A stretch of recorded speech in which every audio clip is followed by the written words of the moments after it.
Hello, good evening, and welcome back. This is a very different kind of video than normal, and the point is that I know that viewing a lot of the news, reading the news, and seeing what's going on can lead people to feel very depressed with the state of society. No matter what side of the political spectrum you're on, that sensationalism sells and tribalism sells to say we're the good guys, they're the bad guys. Be annoyed with them.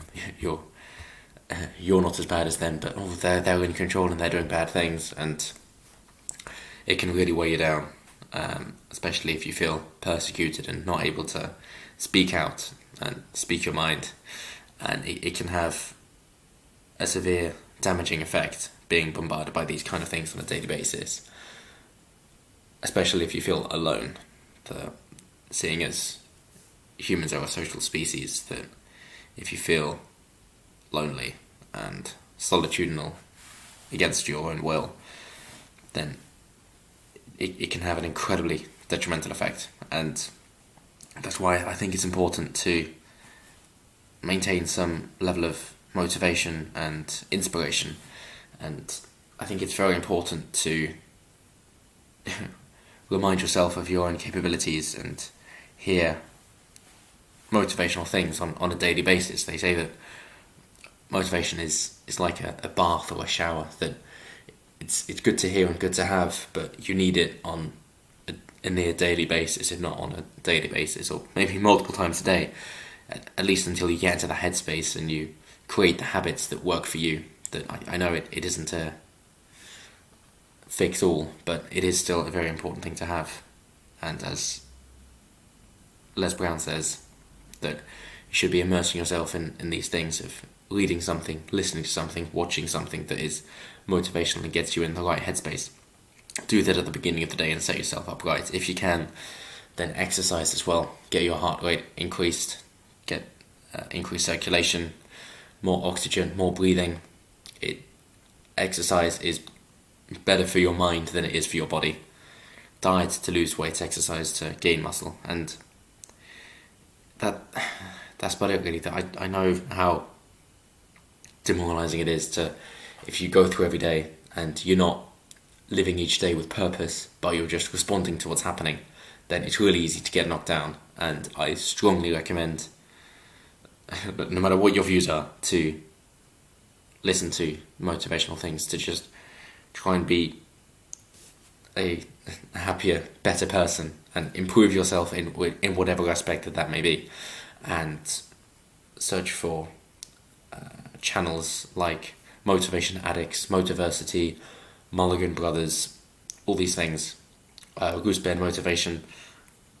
I know that it isn't a fix-all, and that some say motivation is bullshit, like Gary Vee. I disagree, and I know that they say it's 10% inspiration, 90% perspiration, but in order to get things done, you have to be in the right mindset. It isn't so simple as just do the work, as Dwayne "The Rock" Johnson suggests, because you do have to be in that right mindset. And sometimes, especially if we're talking about things like depression, which is often just being overwhelmed and not having a purpose, that you're in a storm and everybody else can see, hey, that guy should just move over there and they'll be fine. But when you're in that storm, you can't see it and you can't get out, and you need state breaks, which are fantastic, and Tony Robbins has a lot on this, so look into it. But you need something to get you out of that mindset, some unexpected change, then put you on that new path and instill those habits of daily motivation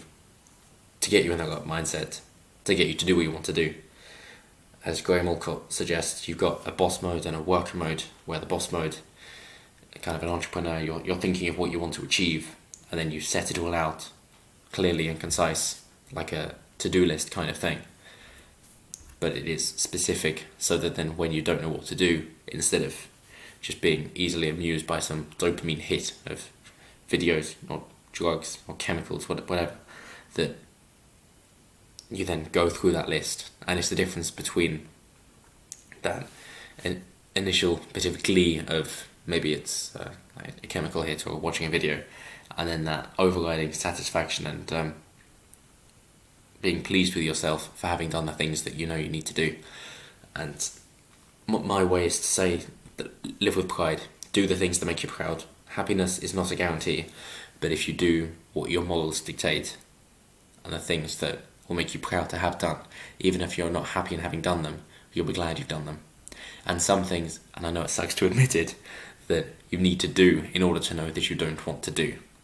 There are a few things in my life like that I didn't really like doing, but I knew that I really wanted to do them, so I had to do them in order to know that I don't want to do them. Otherwise, I would have delusions of what I wanted to do, and I'd keep putting it off, and then be beating myself up about not doing it. So I'm so glad I've done these things, and I strongly suggest that to all of you.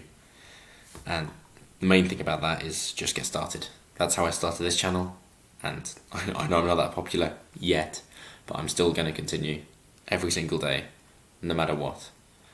It's going to happen. And for everyone else out there, you owe it to yourself to be the hero of your own story, as Joe Rogan says. And as he says, I like a success story, but more than that, I like a comeback story. So wherever you are in life, if you drink too much, smoke too much, eat too much, you're out of shape, you're not in a good job, you're addicted to anything or everything, just decide that this is where the movie starts. You see yourself in a place that you don't want to be, and it's up to you to change it. It doesn't matter what happens to you, but it matters what you do about it. So the main message I'm trying to get across for everyone here is just search something motivational. In fact, if it's not time for you to go to bed, then just look at something now. Just type in motivational speech. That's like a 5-minute video. Just watch that. You'll feel more pumped and powered up and ready to tackle the day ahead, or whatever it is that you're going to do. And I find it most effective when I'm doing high intensity exercise. And then of course that sets me up for the day as well. So I do strongly recommend that. Plus, then of course you'll have a body that you're much more proud of. And then every time you see yourself, you'll think, oh, I'm alright actually. And the great thing about diet and exercise is that it affects your body in an objective way. So if you think badly of yourself, you can't deny that you're not fat, that you're actually in shape. And every time you see yourself, you then go, I'm not actually that bad. And it is a constant reminder, so you don't have to look for motivation because you've worked on yourself and you see yourself. So, hey, hopefully you guys have a good eating regime and diet regimen, and we'll continue to do it. But if nothing else, search for something uplifting, because this kind of stuff can really get you down, and the world isn't like that. The world is what you make of it. The world is your oyster, and you're not allergic to shellfish. Have a nice day.